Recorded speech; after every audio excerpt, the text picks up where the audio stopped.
If you're an author or plan to be one, get excited because this podcast is for you. Book Marketing Mentors is the only podcast dedicated to helping you successfully market and sell your book.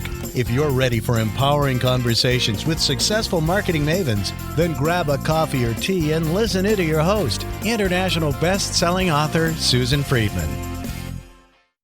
Welcome to Book Marketing Mentors, the weekly podcast where you learn proven strategies, tools, ideas, and tips from the masters. Every week, I introduce you to a marketing master who will share their expertise to help you market and sell more books. Today, my special guest is Dan Clark. Dan is CEO of Brain.fm and the 2019 Forbes 30 Under 30. Wow. Dan is excited about how technology can change the world. His company, Brain.fm, creates functional music to support you in everyday activities to get more done, feel more excited, or get better sleep. It's a tool to help bring out the best in everyone. Well, Dan, I am so excited to welcome you to the show. And thank you for being this week's guest expert and mentor. Thank you for having me. I'm excited to be here. Dan, you know that I am a real fan of Brain.fm, and I actually use it every single day, and particularly as background for creative writing, relaxing, and sleeping. Let me tell you, that's an area that I really appreciate. I believe it's an incredibly powerful tool. And that's the reason that, I brought you on here to talk about this as a tool, how it could help our listeners in terms of their own creativity and how they do their work. So let's start at the very beginning, which is always a great place to start, and talk about what exactly this is and what functional music is and why we need it. Yeah, of course. Yeah, Brain FM, we make functional music to help you focus, relax, and sleep better. What we're doing with functional music is really designing music from the ground up to elicit qualities that help us in the different activities that we're trying to pursue. At Brain FM, we combine basic science and really in-depth neuroscience to create music that elicit results that can be measured in the brain. And we're doing this through patented processes called neural phase locking, as well as other kinds of audio techniques that have been tested and measured, again, to get you in the zone, but then also help you stay there. That sounds sort of super technical to me. Sure. Let's dive in. Listen to the music. I'm like, and I know there are things that it affects the brain, but how exactly does that happen? I mean, in very simple terms, can you explain some of that whatever you called it? Of course. Yeah. So there's two different realms that we're building in music. One is more audio acoustic techniques that allow us to have better focus. At the first start of that is music that we're associating with background noise. So when we think about music that helps us relax, for example, we're probably thinking about music that we would listen to at like a spa, right? Like running rivers and things like that. So there's a certain association to music. And then there's certain things that we do to music in the very first, which helps people have less distractions. And that could be removing lyrics from music, right? None of our music has lyrics. It's also making sure that music is longer. So when you find a really great piece of music, instead of it ending 3 minutes and then interrupting you and then switching songs, all of our music is at least 30 minutes. So you can stay in the zone longer. And then what we do on top of all these audio techniques is we're actually doing really in-depth neuroscience. And inside of the music, we add different kind of rhythmic pulses, which when you listen to these rhythms, they basically align the different networks of your brain to have the same rhythms too, which helps you sync and switch your state faster. We can go into more in-depth science than that, which I'm happy to.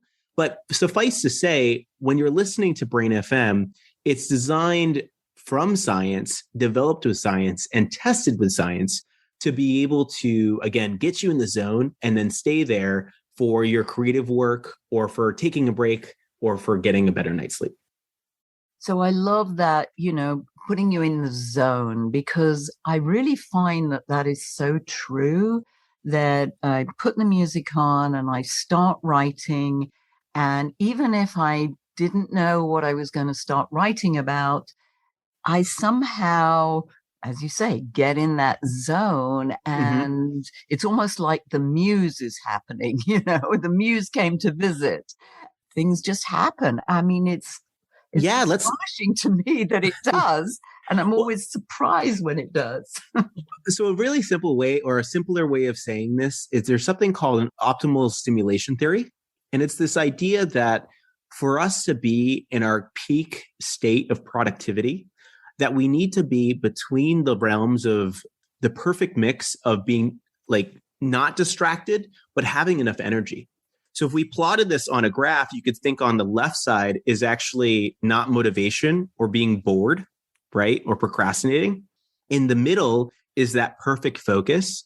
And on the other side is actually too distracted and having too much energy. And what's really unique about these rhythmic pulses and all the stuff that we're creating in our music is it's actually helping a lot of the time bringing people up from procrastination or a starting state into that magic zone where you feel like you can just work effortlessly. And that's our goal, especially with our focus music.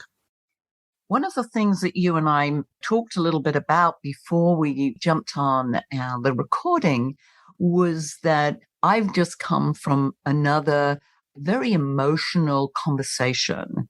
I had to literally switch gears. It took me maybe 10 minutes I had between that call and coming on and meeting you.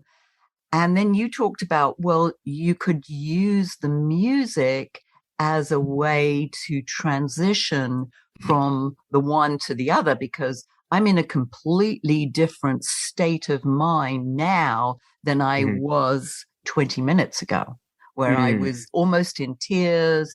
We were reviewing some material with a very intimate group that I'm involved with. And then I'm coming on, I've got to be high energy for this and, Yeah. enthusiastic, which of course I am because I love interviewing people. And this is an exciting subject for me because, as I say, I use it every day. I just don't think about it in terms of the depth, obviously, that we're talking about. But you'd mentioned something about content switching. Did I get that correct?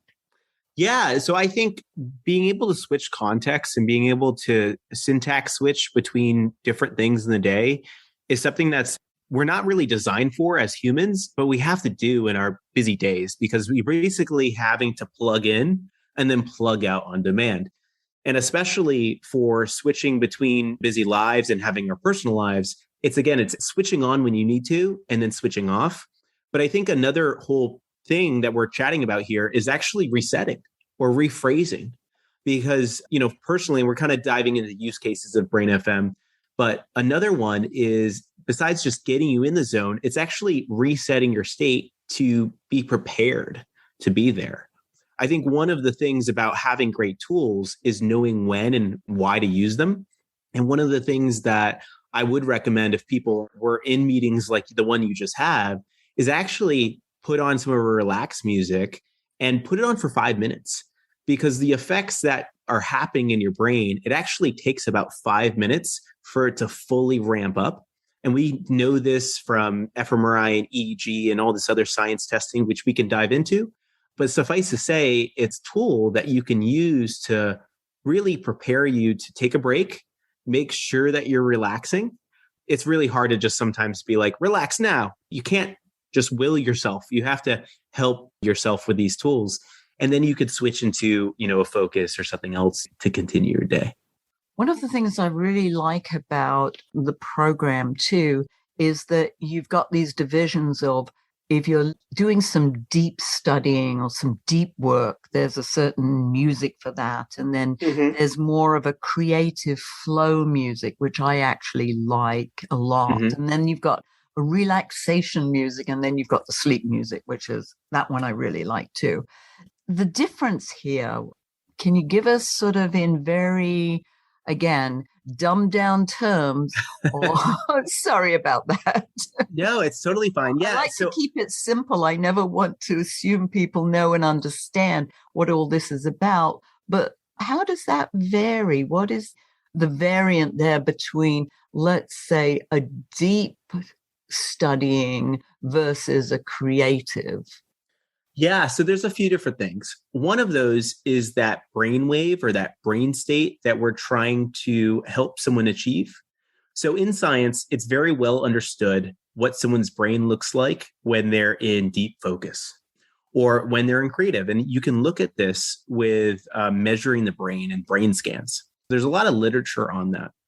What we have is this technology that I was talking about before that adds these rhythmic pulses to music, which helps you basically change your brain state. When we're making our music, what we're doing is we're first saying, what is the activity or what is the purpose that this person is trying to achieve? And what we're doing is we're adding in those different kinds of rhythms that helps them with that. And then we're also adding in the different kinds of moods or emotional feelings that what's going to help you to be creative. So if you listen to our deep work versus our creative work, you'll find that there's a small difference in the rhythm. If you can hear it, it's almost imperceptible. But other things like the brightness of the music, how happy it sounds versus how maybe darker, these are all different qualities that we're adding to make someone easier to switch into that more creative, that muse, as you called it. Does that make sense? It does. And thank you for keeping it simple, because I'm sure it's very easy for you to jump into the deep science behind it. And I know on the website that you have a lot of this science, the research into why this works. It's always fascinating to know, why does it really work? But I think you explain that really well. Now, this isn't new. This isn't something new. So what distinguishes what you do versus, I don't know, am I allowed to say Insight Timer and some of these other Totally. apps that are out there, the meditation apps? What have you got that they don't have? Great question. And, I love these questions too, because one quick story that we can talk about on another podcast another time is I'm actually not the original founder. I was actually user first. So I came into the company being very skeptical my first time, being like, what is the difference? And then being able to feel it myself and loving it so much that I ended up working for the company, then becoming CEO. But that's a whole nother thing. Some of the differences is, and to your point, is functional music has existed forever. It's existed like lullabies or functional music. They're helping our kids fall asleep, or ward chants and things like that. There's other tries at this of binaural beats or isochronic tones, if you've heard them, right? And the main difference between Brainfm and those other earlier developments is that one is our science. So all that science that I was talking about, those different rhythmic pulses, they are patented. It's a breakthrough that we've been able to distinguish in the last few years. It is the hallmark of main scientific differences we can see. So we have funding from the NSF, National Science Foundation, to validate, can we help people with focus? We also have papers, as you see on our website. And it's really about us solving this thing of, one, we want to make a product that actually works, because it's really easier to make a company around that when you have effects. But two is the more we invest in our science, the more we can actually invest in making our product better. We do help a lot of people, creatives, people that are working at a desk, be more functional, but we're taking the same exact technology and actually using this in medical settings. So we're doing this before and after surgery, for example, and helping people wake up faster with no drugs. It's really important to, I think, always separate between placebo and actual results. So we're always testing control groups and making sure that we're doing things the right way. Because at the end of the day, if we make a better product, we can help more people. But also, too, is there's so many things about the brain that as humans, we don't understand yet. We have neuroscientists that work for us, and our lead neuroscientist, he tells me that we know more about Pluto than other parts about our brain, like memory retention and things like that. And I think in addition to making a product that we want to help people, we also want to learn more to help the scientific community and really help people be their best self. We talked about this a little bit ago, but BrainFM is a tool. And if you know how to use your tool and it allows you to be your best self on demand, that's really the only difference between, us 10,000 years ago. It's just the tools that we have. And our quest is really to deliver something where someone can look at our science and say, okay, I understand it, or maybe I don't understand it, but I understand some of it, and really have trust that this is something that's made to make them get into the zone. You talk about using the tool and learning how to use the tool. Talk to us a little bit more about that. If I'm coming to you as complete novice and I say, Dan, well, how do I use this tool? What would you tell me? Well, you said it very well in the beginning, which is we're the world's most advanced background noise. If you're coming to us the first time, what I would encourage you to do is get some great headphones and sit in a place that you're going to not be distracted and figure out what you have to do that you can work on for 60 to 90 minutes. So a lot of your audience are writers. So I would say is put on Brainfm with some headphones and sit down and start writing. At the end of your 60-minute session, you're going to find a place where you slip into where it starts to feel effortless. People call is flow state. And we're really trying to trigger that flow state so that you can get past that writer's block and get right into the zone of writing. And then at the end of that 60-minute session, you can look at the time and you're going to find these really cool properties of a lot more energy at the end and a slight time dilation effect where it's going to feel like you were writing way longer because you got so much stuff done. And then based on your effects from that is I would experiment different session lengths, different types of focus, and then even exploring relaxation or sleep and figuring out how to use the tool best for you. Yeah, that's super that you mentioned that whole idea of, yes, people, I don't believe in writer's block. I used to, but then I got taught how to overcome that whole thinking. But people still feel, they sit down in front of a sheet of paper, on the blank screen, and it's like, okay, now what? And nothing happens. So putting just this music on and maybe just closing your eyes and seeing what comes up. Yeah, and I think it's about how you use the tool. One of the things that I always encourage people to do is build a habit out of it. Because if you were to use this only when you need it, then it's not as effective as starting your time when you do this. So, for example, we're the results of our habits.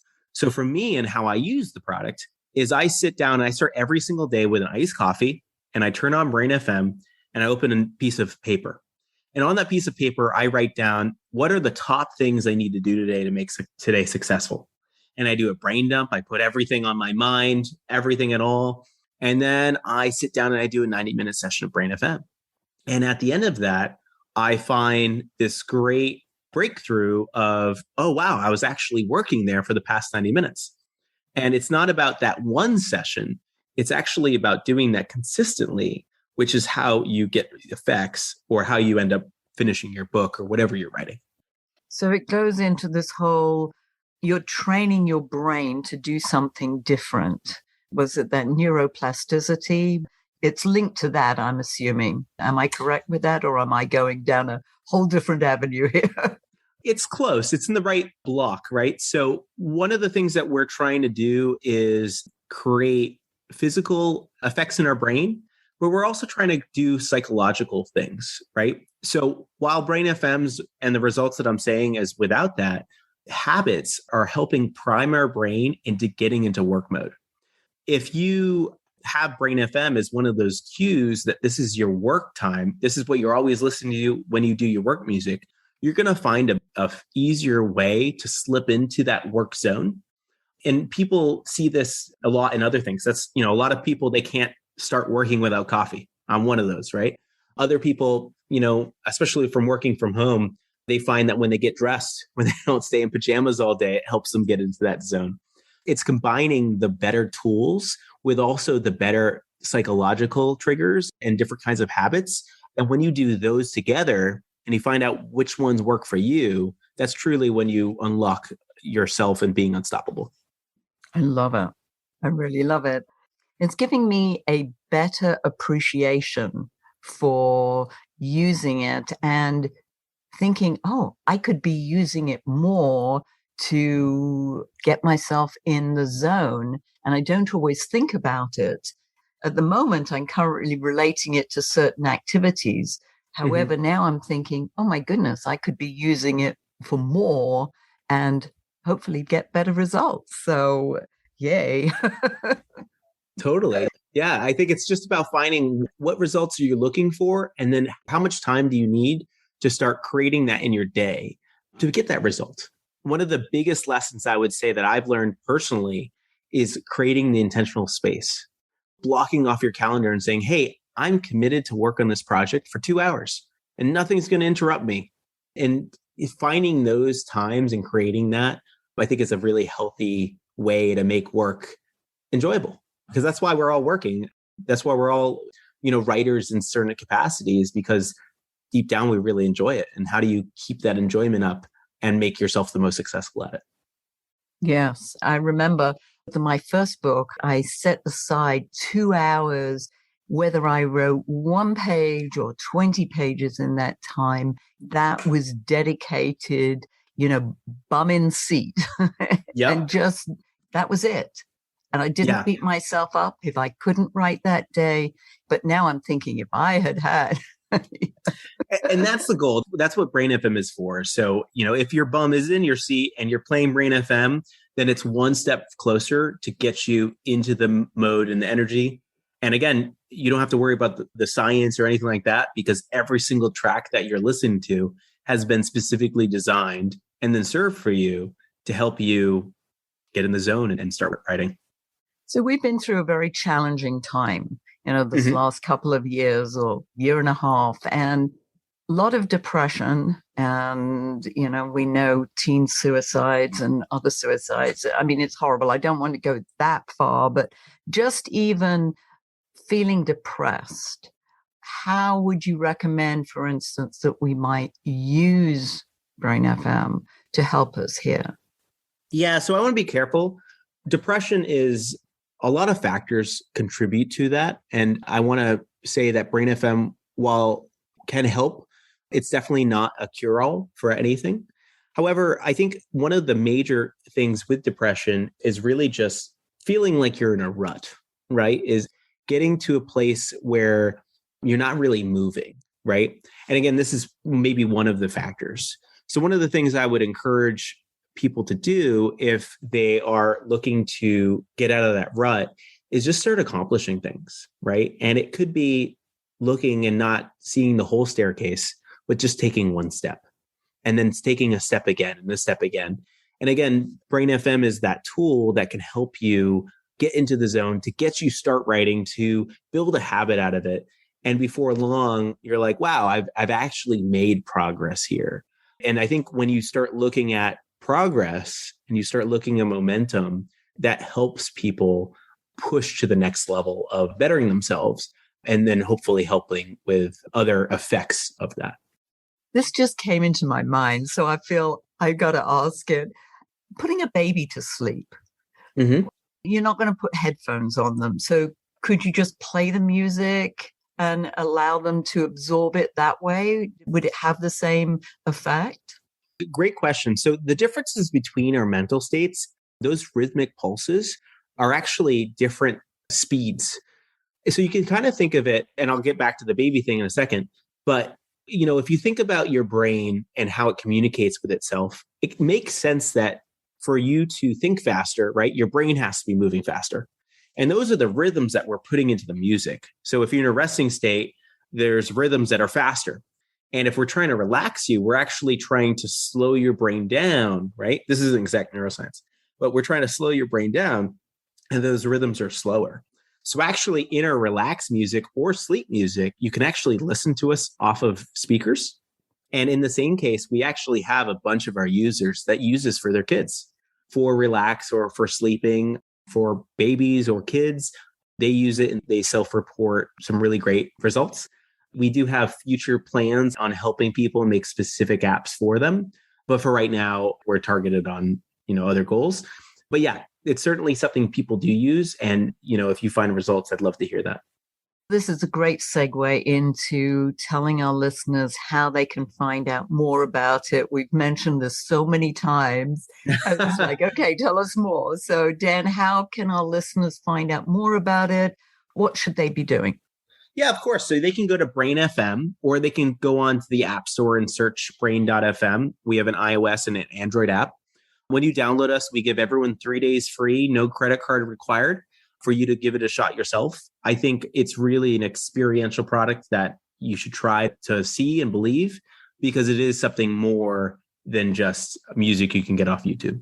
Feel free to do that. And then if you go into the show notes, I'll make sure I set out for everyone, but we'll give a special offer for anyone that clicks that link in your show notes.